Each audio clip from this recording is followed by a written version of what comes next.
जय जगन्नाथ सांग मैंने आसीच एक ब्रेकिंग न्यूज। केन्द्रापड़ा सहर में उड़िला पालेस्टाइन पताका। एवं संपूर्ण खबर केन्द्रापड़ा सहर में आज पालेस्टाइन पताका उड़ीवा घटना चर्चार विषय होईची।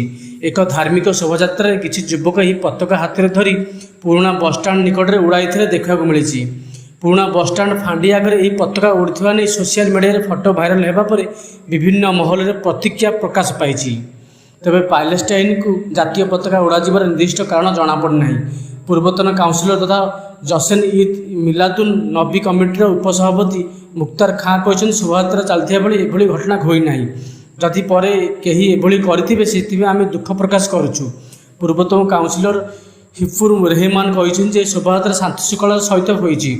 आम नजर को पालेस्टाइन पताका उड़ीबा घटना आसी ना। जदि कहीं उड़ाई ता निंदनीय।